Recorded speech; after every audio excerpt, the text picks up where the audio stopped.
everybody, this is Sean with Riley Real Estate and MassHomesale.com.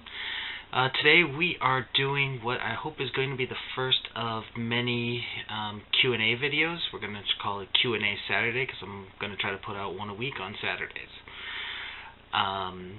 So what we're going to do is answer various questions about real estate. Could be any aspect. It could be how things about selling a house, things about how to buy a house, questions by real estate agents, by real estate investors, landlords, anything like that. Probably the first few of these, I'm just going to answer questions that I get a lot, or I see a lot, or I think will be interesting and relevant. But I definitely encourage people to give their own questions. You can always put stuff in the comments here. You can send an email to info@masshomesale.com, or fill out something on the site with questions. Anyway, so today our first question is going to be, what is seller financing? So seller financing in regards to real estate is when somebody sells a property and basically they help finance the transaction. So the seller is actually acting as the bank for the new buyer. Excuse me.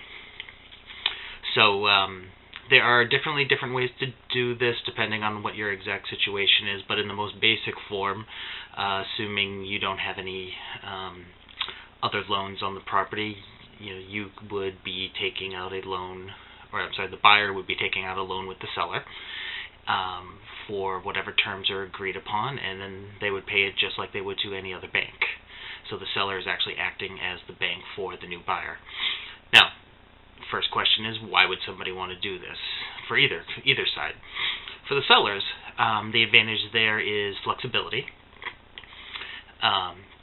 You can often negotiate a higher price because offering financing has some value, as we'll talk about in a second, for the buyer. You can potentially get a better return besides getting a slightly higher price. If you negotiate an interest rate on your loan, you would also be receiving those additional payments. You also would have the same kind of security generally that a bank would. You would get a note and a mortgage, just like any Bank of America, Wells Fargo, Citibank, anything like that would. So those are the big advantages for a seller. For a buyer, another big advantage for the seller is that makes it easier for the property to qualify for financing. A lot of times it can be very difficult for a property to get financing if it needs any kind of repairs. Even fairly minor repairs can sometimes be an issue with, say, like a government-backed, especially type mortgage like FHA or VA, have pretty strict standards that have to be met. And definitely any place that needs major repairs is never going to qualify for a regular bank loan, so it makes it much easier for the seller to sell if those are issues without having to make a lot of pricey repairs. For a buyer, so on the flip side, it makes it easier for them to qualify for financing because they don't have to worry about those issues with the property. They also don't have to worry about going through the underwriting process of their own financials for the bank. Obviously, you want to make sure that the buyer can pay back the loan, but they don't have to go through the same arduous process that is often required by a bank. Certain things like, I made a cash deposit of $23 3 months ago in one of my bank accounts, and they want, photocopies of the checks that I deposited in very silly things. Like, that's really not an exaggeration. That is the kind of stuff that you have to go through sometimes. Another thing is if the buyer has several mortgages already, it's very difficult to qualify for a conventional loan if you have more than 5 mortgages already. So somebody who is a landlord and owns several properties has a hard time qualifying for a regular loan that way. So that's another advantage for the buyers. So it can be a very good situation for both parties when it makes sense. It doesn't always make sense. There's definitely drawbacks.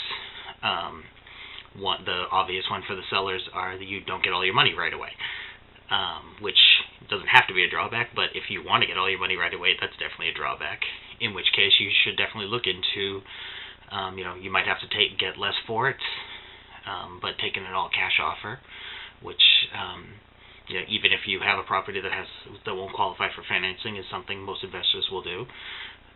But you generally will not get as much as you would if you were financing it.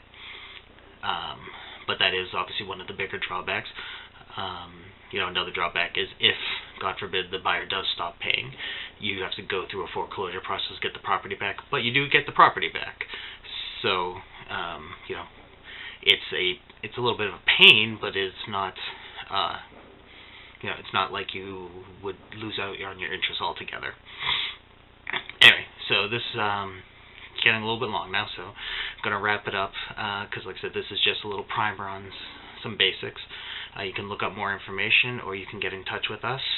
Again, you can go to masshomesale.com, fill out a contact us form.